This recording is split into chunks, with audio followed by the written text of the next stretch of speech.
तपाईको परिवारमा श्वास प्रश्वास सम्बन्धी दीर्घ रोगीहरू हुनुहुन्छ, उहाँहरूले वर्षेनी धेरै पटक निमोनिया रुगाखोकीको समस्याले आईसीयू सम्म भर्ना हुनु परेको छ। आउनुहोस् हामी त्यस्ता समस्यालाई कसरी कम गर्न सक्छौं भनेर जानौं। नमस्कार, मेरो नाम डाक्टर विवेक राज पौडेल। हाल म भरतपुर सरकारी अस्पतालमा कन्सल्टेन्ट फिजिशियनको रूपमा कार्यरत छु। नेपालमा करिब 6 वर्ष अगाडि 2019 मा भएको स्टेप सर्वेका आधारमा वर्षेनी हुने जम्मा मृत्युको करिब 16% हिस्सा दम रोगीहरूले ओगटेको पाइन्छ, जुन सरल भाषामा हरेक 6 जना मानिसको मृत्युमा 1 जना मानिस दम रोगी हुने गरेको पाइन्छ, जुन एउटा ठूलो आँकडा र यसको प्रमुख कारणको रूपमा रहेको छ इन्फेक्सन, संक्रमण। दम रोगीहरूमा इन्फेक्सनलाई कम गर्नको लागि अथवा रोकथाम गर्नको लागि प्रमुख उपाय हो नियमित समय तालिका अनुसार खोप लगाउनु, भ्याक्सिन लगाउनु, जसको बारेमा गोल्ड गाइडलाइन 2026 मा पनि उल्लेख गरिएको छ। सोही गाइडलाइनका अनुसार दम रोगीहरूमा 6 वटा भ्याक्सिनहरू लगाउन जरुरी छ भन्ने कुरा उल्लेख गरिएको छ, जसमध्ये प्रमुख भ्याक्सिन हो इन्फ्लुएन्जा र न्युमोकोकल भ्याक्सिन। इन्फ्लुएन्जा भ्याक्सिन बिरामीहरूले वर्षेनी लगाउनु पर्दछ र इन्फ्लुएन्जा भ्याक्सिन लगाउने उत्तम समय हो नेपाली क्यालेन्डर अनुसार भाद्र महिनाको अन्तिम हप्ता अथवा असोज महिनाको पहिलो हप्ता। भ्याक्सिन लगाएको कम्तीमा 4 हप्तापछि मात्र भ्याक्सिनबाट बन्ने एन्टिबडीहरूले हाम्रो शरीरमा सक्रिय रूपमा काम गर्ने हुँदा हामीले जाडो आउनु अगावै भ्याक्सिन लगाउनु पर्दछ, जुन वर्षेनी एउटै समय तालिका फलो गर्यो भने एकदमै उत्तम हुन्छ। त्यस्तै दोस्रो भ्याक्सिन छ न्युमोकोकल भ्याक्सिन, जसले ब्याक्टेरियाको संक्रमणबाट हुने निमोनियाबाट बचाउँछ र यो भ्याक्सिन हरेक 5 वर्षमा लगाउने गरिन्छ।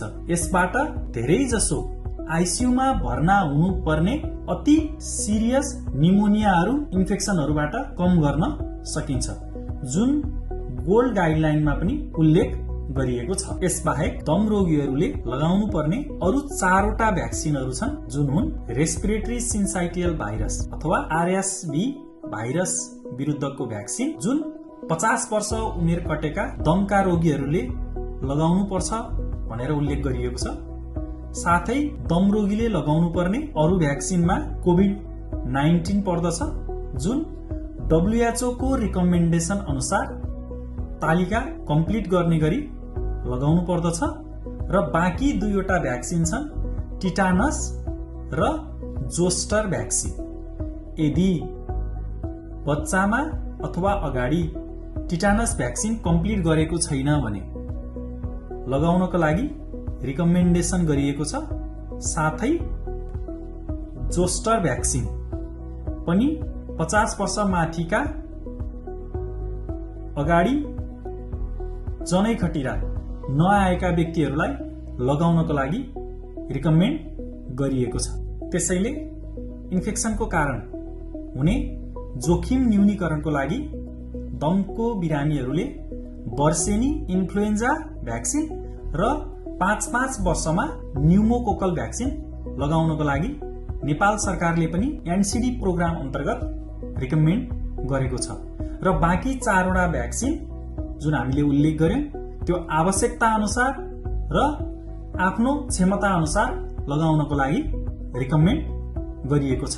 आगामी दिनहरूमा पनि तथ्यमा आधारित जनसमुदायका लागि अति आवश्यक उपयोगी स्वास्थ्य सम्बन्धी जानकारीहरूको लागि हाम्रो फेसबुक पेजलाई फलो गरेर र हाम्रो युट्युब च्यानललाई सब्स्क्राइब गरेर हामीसँग जोडिनु हुनको लागि सबैलाई अनुरोध गर्दछौं। र आजको जानकारीबाट कतै आफ्नो परिवारमा दमका रोगीहरू भ्याक्सिन लगाउनबाट छुट्नु भएको त छैन, समयमै त्यसको सुनिश्चितता गरी भ्याक्सिन लगाउनको लागि अनुरोध गर्दछौं। नमस्कार।